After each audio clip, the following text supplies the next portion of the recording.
Welcome back to an episode of the Wong Reviewer. My name is Will, where I do tech tutorials, tech unboxing, and tech reviews. In today's video, we're going to talk about using your digital cameras or mirrorless cameras time-lapse function to take a video. I use the time-lapse function to take a video of my family building a puzzle together. So right now it's March 2020, and right now we're in the middle of a COVID pandemic. Unfortunately, it means a lot of families right now are self-isolating at home. And so one of the things that we decided to do as a family was to find some family fun activities that we can do together. Building a puzzle is one of the things that we decided to do together as a family. Now I'm just going to go over some of the equipment that you need to do a time-lapse video. So obviously the first thing is you need a camera. In my hand I have the Fuji X-H1, which is what I use to shoot the time-lapse video on. However, the tutorial I'm going to talk about today is strictly for the Fuji X-T3, and it's actually between the X-H1 and X-T3, which I'm shooting on now, it's very similar. All right, so double check to make sure your camera has a time-lapse feature on it. I used to own a Sony a6000, and for me to do time-lapse feature, I had to actually download a specific application to the a6000 for me to do the time-lapse video. So make sure you check your instruction books. So my understanding, most modern cameras that you purchased in the last 2 years should have a time-lapse feature within the camera. So you just have to check that out.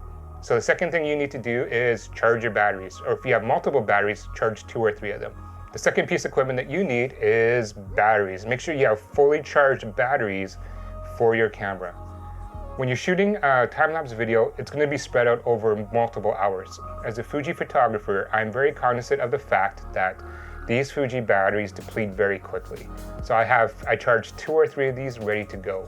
So it's important that you have a fully charged battery as you start the process, but if possible, to have multiple batteries charged, ready to go. When you do a time-lapse video of you working on a puzzle, it's going to span multiple hours.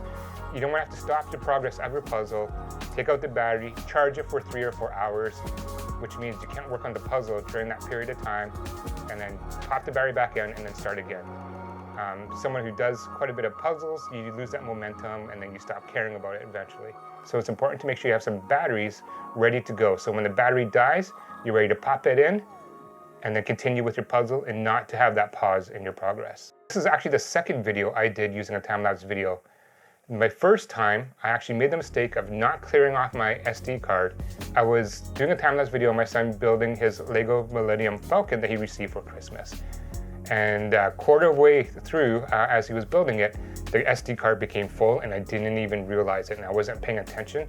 And so that video was gone. In my case, I have an overhead rig that I had built out of PVC piping for me to do overhead camera shots for when I do tech unboxings. I realized not everyone will have that luxury of building an overhead rig. So one of the things that you can use is just use a tripod. And you can use it angling down, you can put it on top of a table and angle it down, or you can have it facing you. It's really up to you, but as long as you have some way to mount the camera to do the videos. So that's kind of a brief introduction, and now we're going to get right into it. Now here are some tips you can use for your time-lapse video. Again, regardless of what camera you have, these tips still apply to you. If you found this video helpful, please consider liking this video and subscribing to the channel for similar content. So let's get to it. One of the things you want to do is mark your tripod legs of where it is with masking tape. So this helps you when, in case you bump your tripod, you have to move it out of the way. As you're doing a time lapse, it happens over several days, and so you might have to move your tripod. So you want to make sure you move it back in the same place so you frame it in the same way when you go back to taking pictures again for your time lapse. Here's just a quick look of my overhead rig and how I do a time lapse with puzzles. Change the camera setting to the lowest possible setting. The reason being is if you shoot all the pictures in RAW, it's going to take up a lot of space on your SD card, and it's going to be a hard time for your computer to process those pictures post-production. So for example, here I have over 1,200 pictures taken.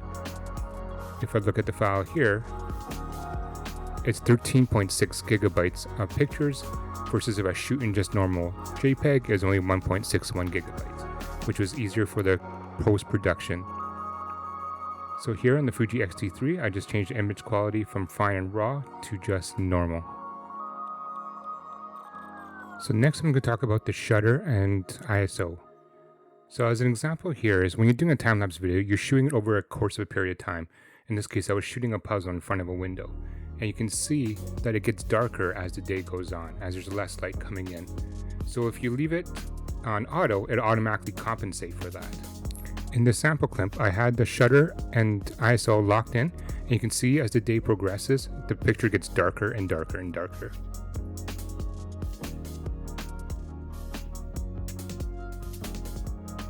One of the things I really like about the Fuji ecosystem is the dials to control your ISO and your shutter speed. So here's just a manual of clicking it to auto, and then here I'm going to change the shutter speed to auto.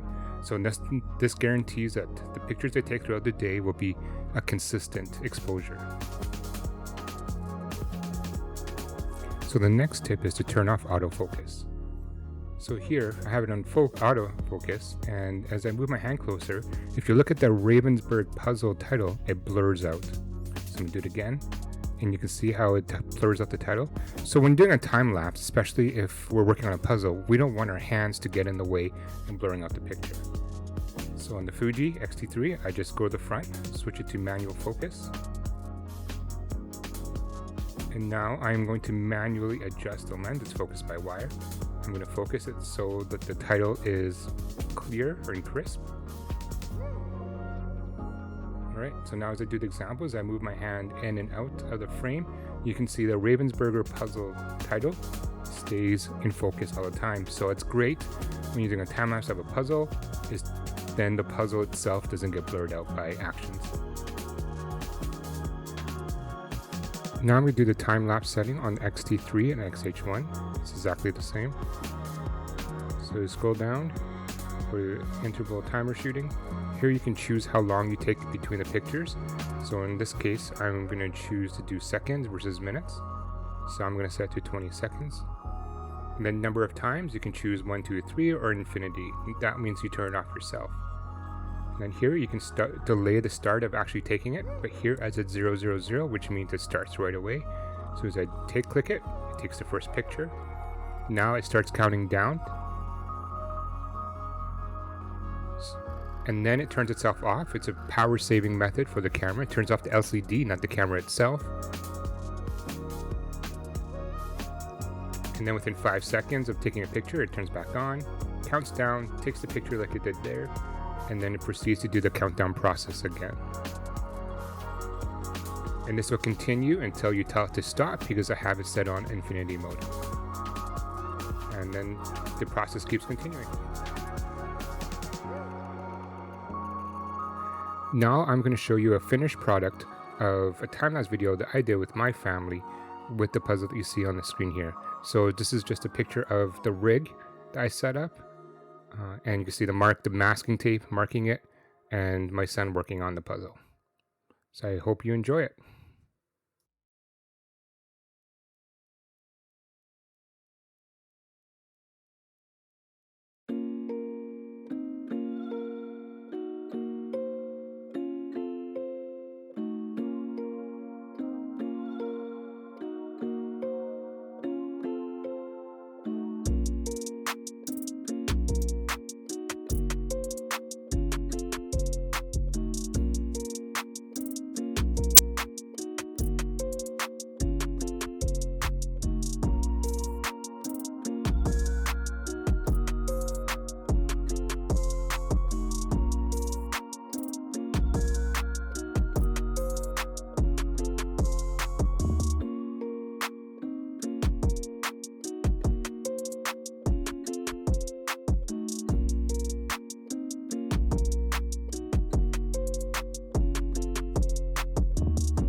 So there you go. I hope those tips were helpful to you.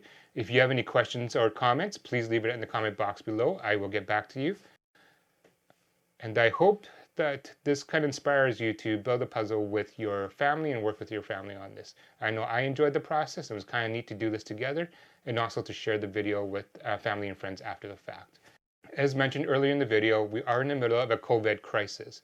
And I want to take the opportunity to thank all the healthcare professionals and first responders with helping to keep our country safe and our families safe. And everyone, please be healthy and stay safe. Until next time.